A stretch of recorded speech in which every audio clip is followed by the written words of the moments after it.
இருக்குது. இன்னைக்கு அதாவது பொங்கல் திருநாள் என்பது அறுவடை திருநாள்.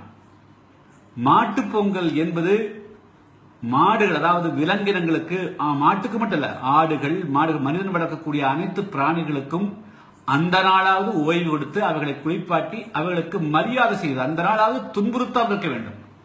ஆனால் நீ என்ன செய்யற, அந்த நாள் தான் அந்த மாட்டை போய் நீ தொல்லை பண்ற.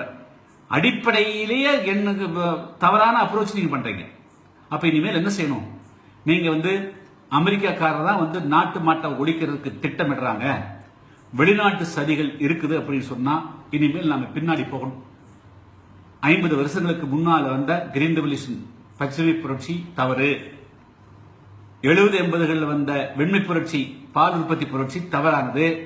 தொழில் புரட்சி தவறானது. இனிமேல் இந்த படித்த இளைஞர்கள் இன்னைக்கு அலங்காநல்லூரும் சென்னையிலும் போராடக்கூடிய பெண்களும் இளைஞர்களும் இனிமேல் எந்த காரணத்தை கொண்டும் பைக்கில் போகாத, பஸ் ஏறாத, கார்ல பயணம் செய்யாத, ரயில்ல பயணம் செய்யாத, பிளைட்ல போகாத. இனிமேல் உங்க அப்பா அம்மா கிட்ட சொல்லி நீ நாட்டுக்கால வாங்கு, கட்ட வண்டியை வாங்கிக்கோ, அதுலயே பயணம் செய்ய. அப்பதானே காளையை வளர்க்க முடியும்.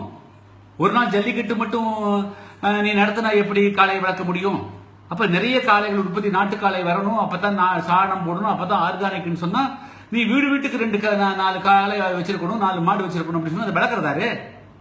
நீ போய் கம்ப்யூட்டர் கல்வி படிச்சுட்டு நீ சென்னையிலையும் பாம்பேலையும் பெங்களூர்லயும் அமெரிக்காவில் இருப்ப. அப்ப அந்த மாடு வளர்க்கறதுக்கு எவன் கிடைப்பான்? கீழே எழுச்சி வாயம் தாழ்த்தப்பட்டவன் கிடைப்பா. அவனை மாடு வைக்க போட்டு நீ அமெரிக்கா போயிடுவ. இதுதான் உன்னுடைய தமிழ் கலாச்சாரமா? மீண்டும் இந்த தமிழ் சமுதாயத்தை கொண்டு போய் ஆண்டான் அடிமை கொண்டு போறதுக்கு தான் நீங்க எல்லாம் பேச வரீங்களா? முதல் தமிழர் பண்பாடுங்கிறது மனிதநேயம் இல்லாத தமிழர் பண்பாடாக இருக்க முடியாது. தமிழ்நாடு அரசாங்கம் இதுல மிகப்பெரிய தவறு செய்வதாக நான் கருதுறேன். சாதாரணமாக ஒரு அமைப்பு, ஒரு கட்சியின் சார்பாக ஒரு உண்ணாவிரத்துக்கு அனுமதி கேட்கப்பட்டா 1000 கேள்வி கேட்கறீங்க. இந்த இடம் சரியானது கிடையாது, அந்த இடம் சரியாதுங்கிறீங்க. ஒரு ஊர்வலத்துக்கு அனுமதி கேட்டா நீங்க கொடுக்க மறுக்கிறீங்க. ஒரு மாநாடு அனுமதி கேட்டா நீங்க கொடுக்க மறுக்கிறீங்க. அதே சமயத்தில் இந்த கடந்த 4 நாட்களாக சட்டவிரோதமாக எந்த விதமான அனுமதியும் இல்லாமல் இரவு பகலா போராட்டம் நடத்துறதுக்கு எப்படி நீங்க அனுமதி கொடுக்குறீங்க? காவல்துறையோட மோதினாலும் கூட நீங்க ஒரு வழக்கும் போட மாட்டீங்க. வழக்கு பதிவு செய்ய மாட்டோம், முன்னெச்சரிக்கையாக தான் கைது செய்யணும்னு சொல்றீங்க.